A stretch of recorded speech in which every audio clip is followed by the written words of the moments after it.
and welcome to an A2A Simulations development video concentrating on the propellers for our new Accu-Sim Spitfire. Many flight simulations tend to think of aircraft as being created by two main components, an airframe and an engine.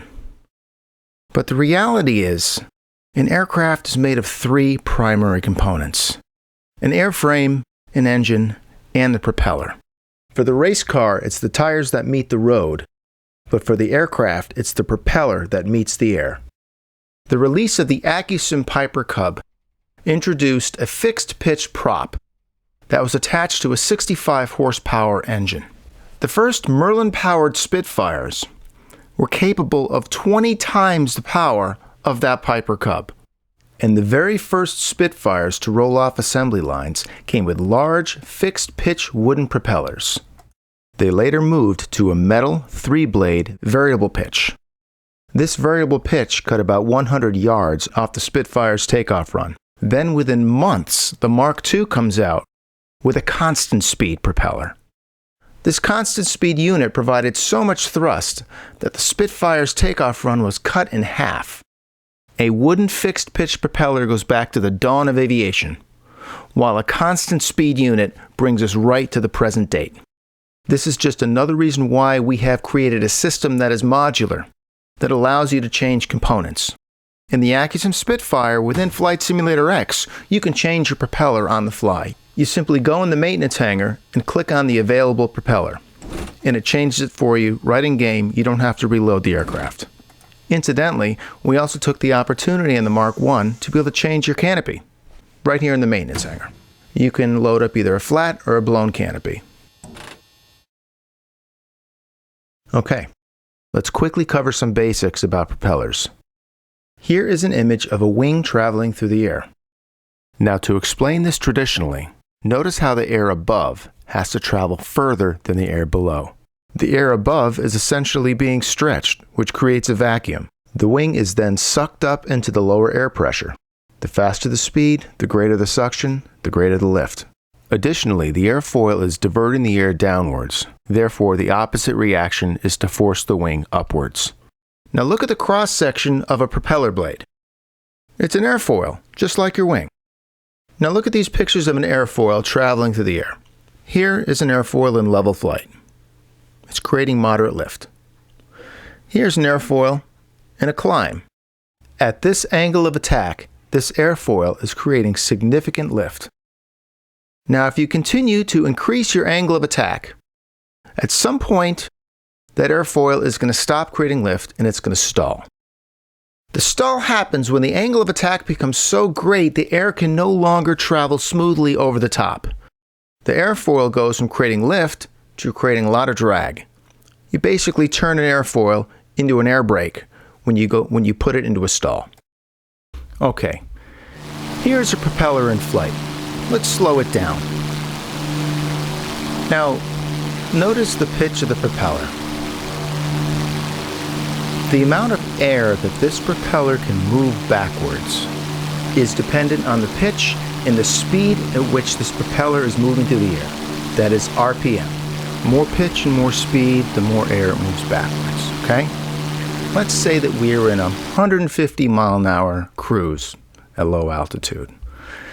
Here we have a propeller that is creating just enough thrust to maintain this cruise. Now, mind you, this is a fixed pitch propeller, not a constant speed. Now, let's say we want to increase our speed. I reach for the throttle and I advance it. Now the engine is putting more force on the propeller, increasing the RPM, and now the propeller is creating more thrust by pushing more air backwards.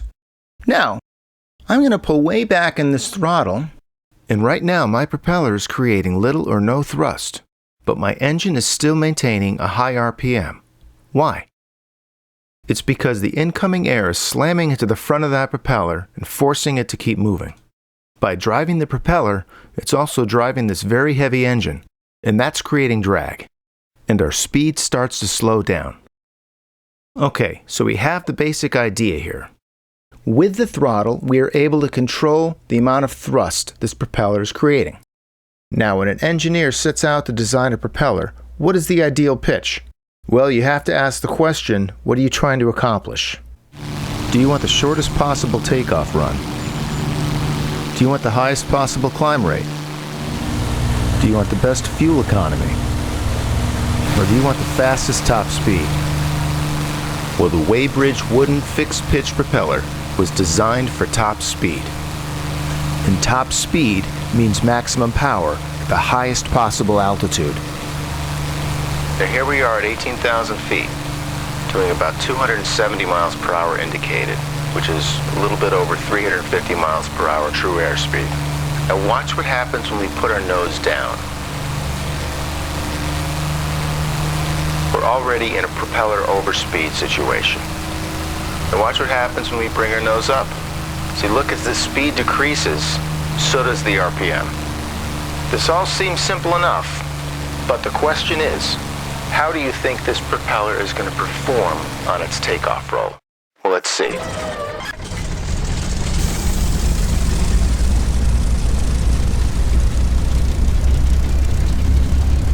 Now let's first do a full power run-up.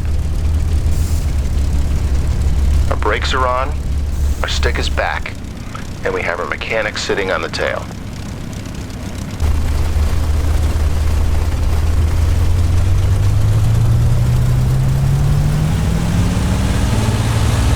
Now we're exceeding 4 psi. Look at our RPM. This fixed pitch propeller is so aggressive and its pitch is so coarse, it can only make about 2200 RPM on its takeoff run. Look at the pitch of this propeller and the angle at which this is attacking the air. The inside of this propeller is stalled. Now once we release the brakes and the aircraft begins to roll, the airfoil in this propeller will begin to create more lift. Here we go.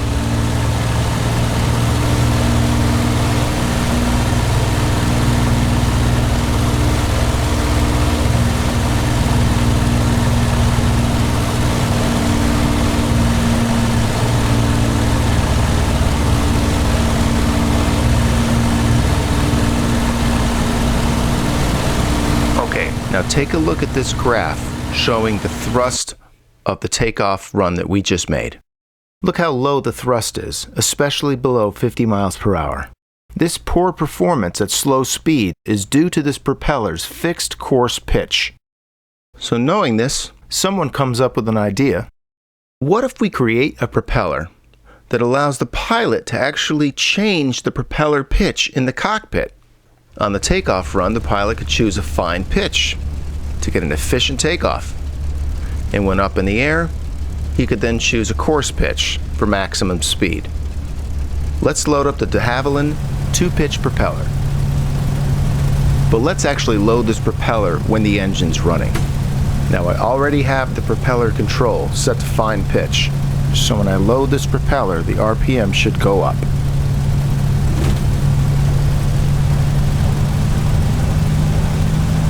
There you go. Now I'll put the wooden back on.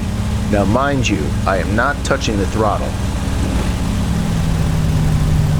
What you are seeing and hearing is the increase of drag from the coarser pitch of that propeller.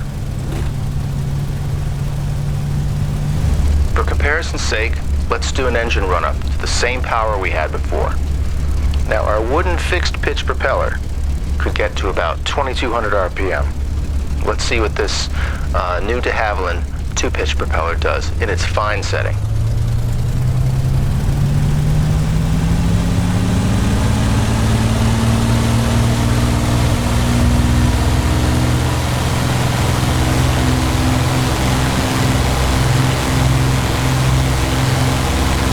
Okay, there you go. We are now getting more power. The same aircraft, the same engine, but different prop. Very different performance. Okay, let's do a takeoff. Engine's a little rough. Should clear up. Here we go. Notice we can get our nose down a little quicker. The extra thrust.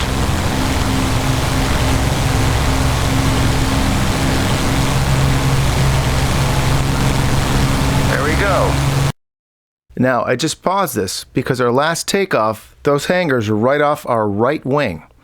So we're definitely off the ground a lot sooner. Okay, the early Mark 1s had a manual gear system. To raise the gear, we first moved the lever to the raise position, then used the manual hydraulic pump. Just a little side note, our Mark 1 has maintained this manual gear system, while the Mark 2 has an engine-driven hydraulic system. Now, we're going to continue at climb speed, at this fine pitch. Now look what happens. We are at a very high RPM. Now Rolls-Royce recommends that you climb in the coarse pitch setting. And now watch what happens when we go to coarse pitch at the slow speed. Now look how low that RPM is. If you were at climb power with 87 octane fuel, this Merlin engine will start to detonate if you go below 2,000 RPM. Rolls-Royce's recommendation is to pitch the nose down and to pick up airspeed. However, somebody found out that if you're very careful with this de Havilland propeller control, right in that middle band, you can actually adjust the pitch between the coarse and the fine setting. It's really acting now like a true variable. So here we go, we're in our climb, and I'm just going to be really careful with this, and I'm going to pitch this to 2,600 RPM. That's a nice climb RPM. Now keep in mind, if I don't touch this propeller control, this is a fixed pitch propeller. I now dip my nose, my RPM is going to increase. I slow my speed down, it's going to decrease. This is just a reminder that this is not a constant speed propeller.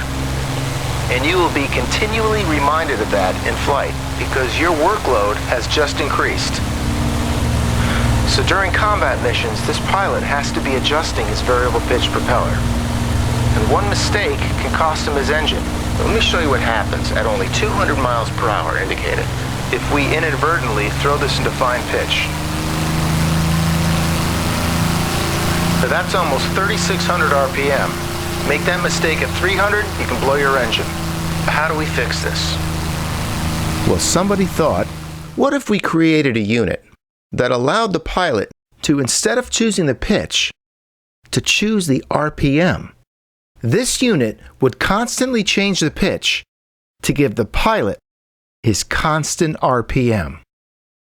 Let's go back to the runway and load up our Mark II with its constant speed propeller.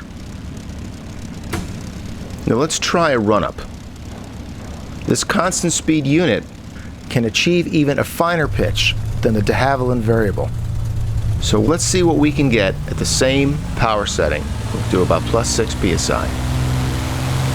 This constant speed propeller can go so flat we can just reach about 3,000 RPM at full power. Let's do a takeoff. I want you to watch the behavior of this propeller, but before we do it, I want to show you a takeoff run in a P-51D Mustang that has a very similar propeller to this constant speed. Now watch what happens when the pilot adds full power and how the constant speed actually can go beyond its target, catches itself, and then starts bringing it back.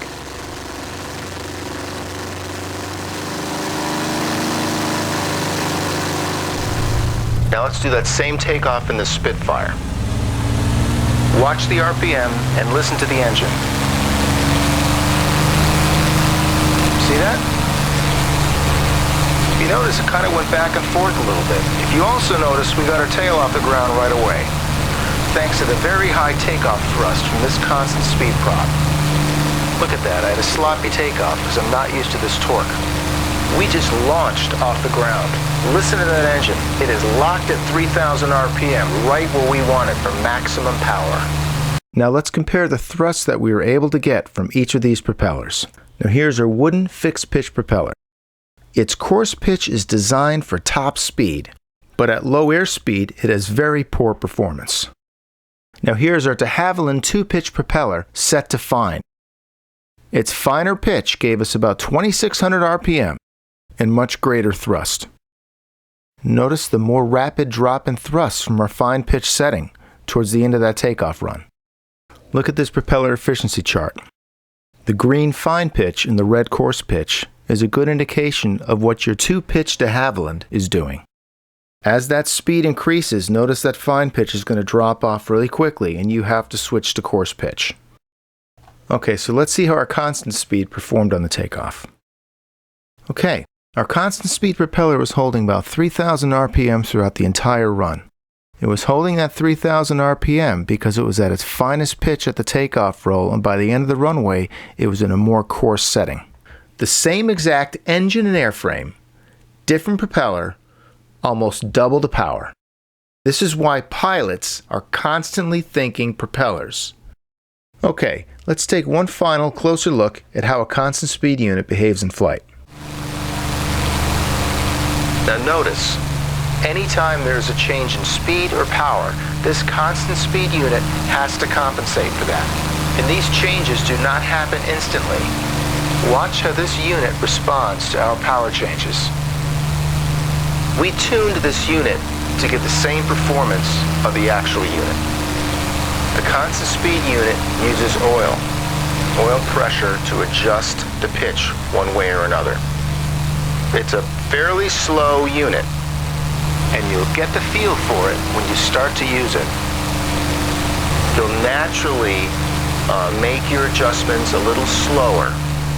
Let me just demonstrate what not to do with a constant speed unit. Here we are, we're throttled back, and our propeller is flat. Do not abruptly apply power. We almost hit 4,000 RPM. That constant speed unit is moving as fast as it can, so even with a constant speed propeller, you need to make smooth power changes. Now there is so much to this aircraft. In 20 minutes, we've just scratched the surface. I encourage you to fly it, to study it, and just enjoy the aircraft for all it has to give. At A2A Simulations, our goal is to place you in the cockpits of some of the world's most exciting aircraft. The early Mark Spitfire was born from a racer. It's an almost perfect aircraft. Its elliptical wing design allows for slow flight and high speed. Yes, this is high-performance flying the way it was meant to be. From all of us at A2A Simulations, thank you for listening, and we hope you enjoy our latest creation, the Accu-Sim Supermarine Spitfire, Mark I and Mark II.